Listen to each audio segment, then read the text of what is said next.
Պատկերացրեք մի գործընթաց, որի ժամանակ ձեր մարմինը սկսում է ուտել իր սեփական հիվանդ բջիջները,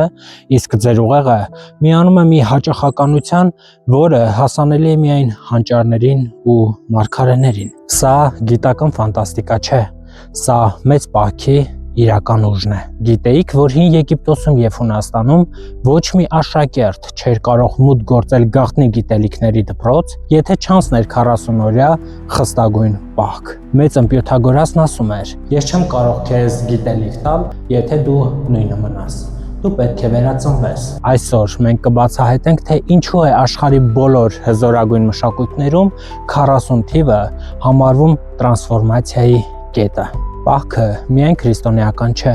Դեռ հազարամյակներ առաջ Եգիպտոսում 40 օրը խորհրդանշում էր Հորուսի և Սեթի պայքարը անապատում, լույսի հաղթանակը խավարի նկատմամբ։ Էզոթերիկայի մեջ 40-ը կրիտիկական կետն է։ Ալքիմիկոսներն այն անվանում էին փիլիսոփայական ամիս, ժամանակ, երբ նյութը վերածվում է ոսկու։ Բայց ամենազարմանալին կապն է մեր մարմնի հետ։ Պահքի ժամանակ մաքրվում է մեր պինեալ գեղձը, երրորդ աչքը, որը պատասխանատու է մեր ինտուիցիայի և տիեզերական էներգիայի ընկալման համար։ Մեր մարմինը դադարում է էներգիա ծախսել ծանր սնունդ մարսելու վրա, և այդ էներգիան ուղղվում է դեպի ուղեղի բարձրագույն կենտրոններ։ 2016 թվականին ճապոնացի գիտնական Յոսինորի Օսումին ստացավ Նոբելյան մրցանակ միայն նրա համար, որ ապացուցեց պահքի օգուտը բջջային մակարդակում։ Նա բացահայտեց աուտոֆագիայի մեխանիզմը։ Սովի ժամանակ բջիջները սկսում են վերամշակել իրենց ներսի աղբը, թույնը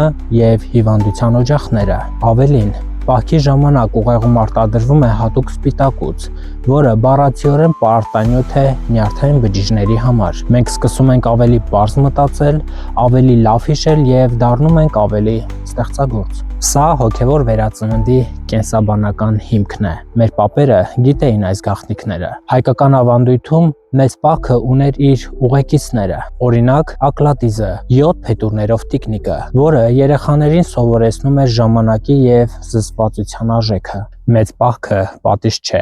այն հնարավորություն է դառնալու ձեր սեփական անձի լավագույն տարբերակը։ Սիրելիներս, եթե ձեզ հետաքրքիր են նմանատիպ բացահայտումները, ապա միացեք Արգան բլոգի էջերին, լայքեք տեսանյութը և մեկնաբանություններում գրեք՝ դուք պատրաստ եք այս տարի փոխել ձեր կյանքը։ Մնացեք ինձ հետ նոր ու զարմանահրաշ փաստեր բացահայտելու համար։ Ձեզ հետ Արգամ Ռոբերտին էր, կհանդիպենք։